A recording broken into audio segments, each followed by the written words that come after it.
শিক্ষার্থীদের স্বাগত। ত্রিকোণমিতি ক্লাসে এটি ৪র্থ নম্বর ক্লাস।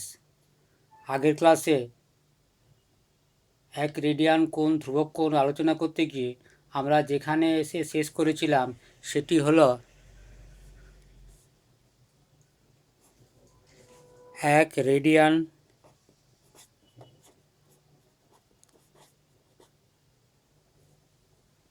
সমান 2/π সমকোণ।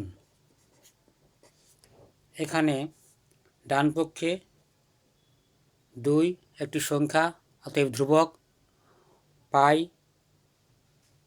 পাই একটি সংখ্যা, এর মান ধরা হয় 3.14 বা 22/7, অতএব এটি একটি সংখ্যা, অতএব ডান পক্ষটি একটি ধ্রুবক সংখ্যা। একটু লিখি, 2 একটি সংখ্যা,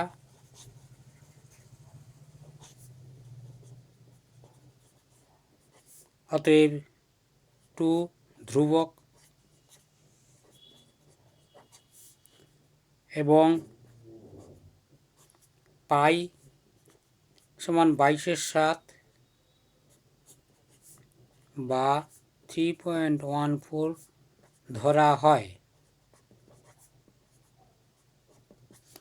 অতএব এটিও ধ্রুবক।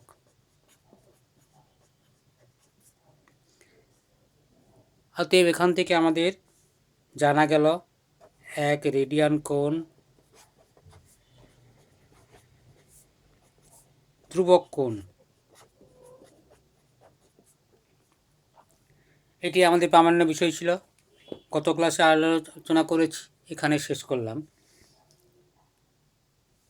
এরপর এখান থেকে, অর্থাৎ এই রিলেশনটি থেকে আমরা সম্পর্কগুলো নিয়ে আসব।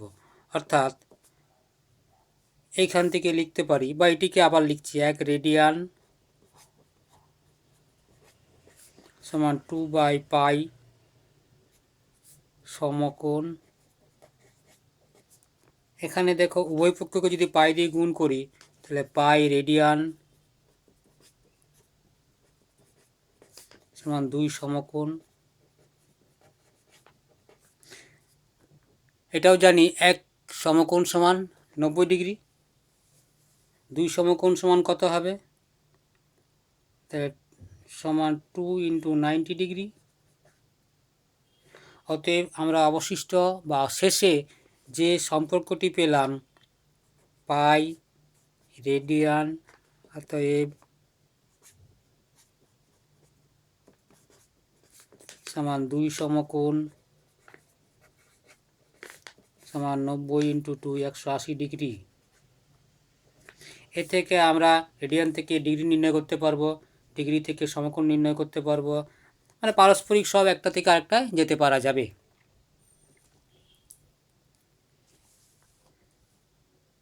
এরপর যা আলোচনা করব সেটি হলো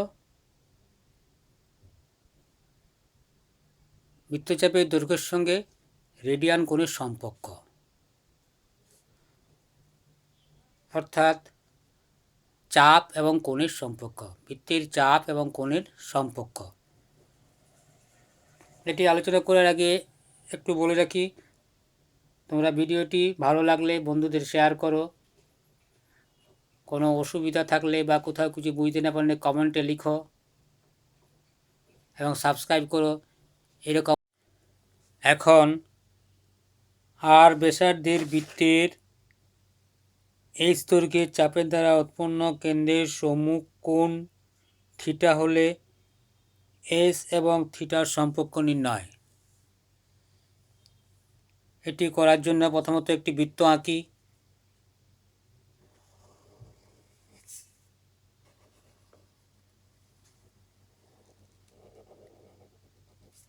বৃত্তের কেন্দ্র ও পরিধির পরে একটি বিন্দু নিলাম, ও এ ব্যাসার্ধ।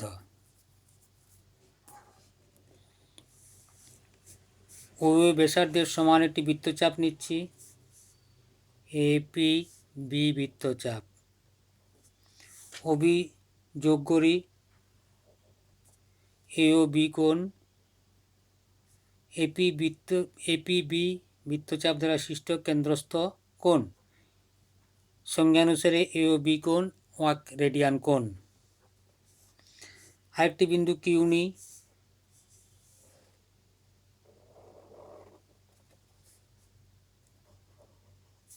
ও কিউ ব্যাসার্ধ, এপি কিউ বৃত্তচাপ দ্বারা সৃষ্ট কেন্দ্রস্থ কোণ এই কোণটি। এপি কিউ বৃত্তচাপ দ্বারা সৃষ্ট কেন্দ্রস্থ কোণ। আমাদের প্রশ্ন হলো আর ব্যাসার্ধের বৃত্তের এস দৈর্ঘ্যের চাপের দ্বারা উৎপন্ন কেন্দ্রের সম্মুখ কোণ থিটা হলে এস এবং থিটার সম্পর্ক নির্ণয়। অতএব আমরা নামকরণ করি।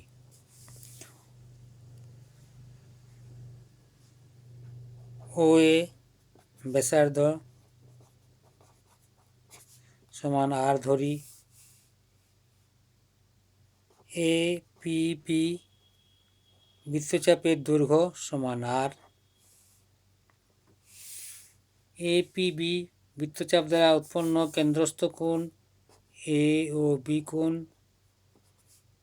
সংজ্ঞানুসারে 1 রেডিয়ান।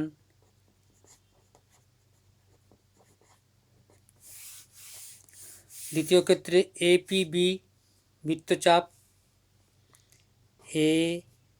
এপিবি বৃত্তচাপের দৈর্ঘ্য মনে করি এস, এবং এপি কিউ বৃত্তচাপ দ্বারা উৎপন্ন কেন্দ্রস্থ কোণ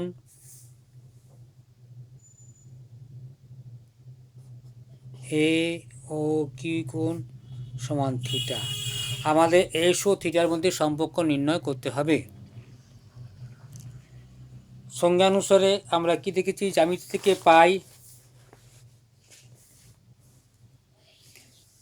একই বৃত্তের বিভিন্ন বৃত্তচাপ দ্বারা সম্মুখস্থ কোণগুলির অনুপাত,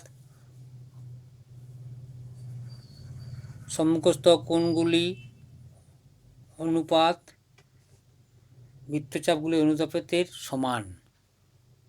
অর্থাৎ এ ও বি কোণ সাথে এ ও কিউ কোণের অনুপাত এপি বি বৃত্তচাপের সাথে এ বি কিউ বৃত্তচাপের অনুপাত। অর্থাৎ এখান থেকে আমরা কি লিখতে পাচ্ছি,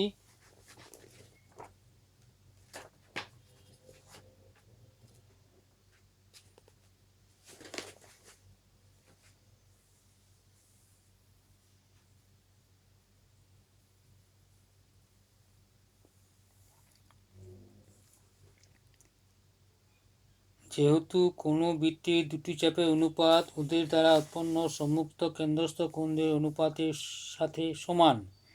একটু লিখি, বুঝতে সুবিধা হবে। যেহেতু কোনো বৃত্তে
এবং কী লিখেছি, যেহেতু কোনো বৃত্তের দুটি চাপের অনুপাত ওদের দ্বারা উৎপন্ন সম্মুখস্থ কেন্দ্রস্থ কোণের অনুপাতের সমান। অর্থাৎ এখানে এই ছবির সাপেক্ষে আমরা যদি বলি কোনো বৃত্তের দুটি চাপের অনুপাত, দুটি চাপ বলতে এখানে এপি বি চাপ এবং এপি কিউ চাপ, ওদের দ্বারা উৎপন্ন সম্মুখস্থ কেন্দ্রস্থ কোণদের, ওদের দ্বারা উৎপন্ন সম্মুখস্থ কেন্দ্রস্থ কোণ আমরা কি কি পাবো?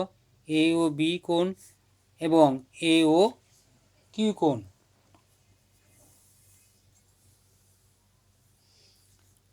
অতএব আমরা লিখি সম্মুখস্থ কোণ প্রথমত কি পাচ্ছি? এ ও বি কোণ এবং এ ও কিউ কোণ, এই কোণ দুটির অনুপাত এ ও কিউ কোণ। এ ও বি কোণ বৃত্তচাপ দ্বারা সৃষ্টি হয়েছে এপিবি। অতএব এপি বৃত্তচাপের দৈর্ঘ্য সমান বা ওদের অনুপাত, এপি বৃত্তচাপের অনুপাত আর এ পি কিউ বৃত্তচাপের দৈর্ঘ্যের এ পি কিউ। এবার আমরা মানগুলি বসাই। এ ও বি কোণ সংজ্ঞানুসারে যেহেতু এপিবি এর দৈর্ঘ্য আর এখানে করেছি, আর ব্যাসার্ধের দ্বারা সৃষ্ট কেন্দ্রস্থ কোণ সংজ্ঞানুসারে 1 রেডিয়ান, তাহলে 1 লিখলাম। এটি বৃত্তীয় মান। এ ও কিউ কোণকে আমরা কি ধরেছি? থিটা। এপিবি আর এপি কিউ এখানে কি ধরেছি?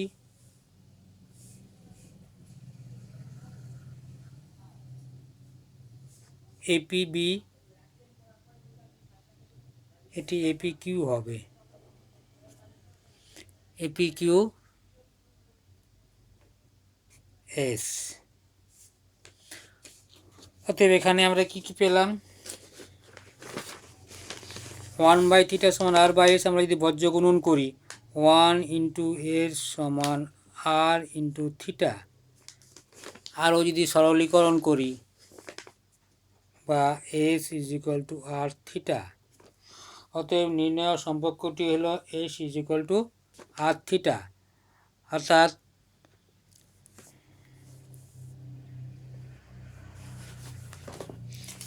যদি আর ব্যাসার্ধের বৃত্তের এস দৈর্ঘ্যের চাপের দ্বারা উৎপন্ন কেন্দ্রস্থ সম্মুখ কোণ থিটা হয়, তখন এস ও থিটার সম্পর্ক হলো এস সমান আর থিটা।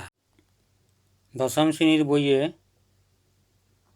কষে দেখি 20 প্রশ্ন 1-এর 2-একটা। 6312 সেকেন্ডকে ডিগ্রি, মিনিট ও সেকেন্ডে প্রকাশ করো। এখানে 6312 সেকেন্ডকে প্রকাশ করতে হবে প্রথমে মিনিট এবং তারপরে ডিগ্রিতে। তাহলে আমরা লিখি 6312 এটি সেকেন্ড আছে। 6312কে সেকেন্ডকে মিনিট করতে গেলে 60 দিয়ে ভাগ করতে হবে। অতএব করি 6312কে 60 দিয়ে ভাগ করি। 60কে 60, 3 একটি নামলো। তা 31কে 60 দিয়ে ভাগ, 1 যাবে না, 0 দিয়ে যাবে। 60কে 0 দিয়ে গুণ করলে 0, বিয়োগ করলে 1, 3, এই দুইটি নামলো। এবার 312কে 60 দিয়ে ভাগ করলে 5 6 30, 300, বিয়োগ করলে 2, 1। অতএব আমরা এটার সমান কি লিখতে পাচ্ছি? 105 মিনিট 12 সেকেন্ড। অতএব সমান 105 মিনিট 12 সেকেন্ড। এবার 105 মিনিটকে আমরা ডিগ্রি করতে চাইলে 60 দিয়ে ভাগ করতে হবে। অতএব 60 দিয়ে ভাগ করি। 105কে 60 দিয়ে ভাগ করি। 60 দিয়ে ভাগ করলে 60 দুগুণে 120, 105 থেকে বেশি হয়। 60কে 60, 5, 4, তাহলে 1 ডিগ্রি। এটি 105 ছিল মিনিটে 45 মিনিট, তাহলে 105 মিনিটকে আমরা লিখব 1 ডিগ্রি 45 মিনিট 12 সেকেন্ড। অতএব আমরা লিখতে পারলাম 6312 সেকেন্ড সমান 1 ডিগ্রি 45 মিনিট 12 সেকেন্ড,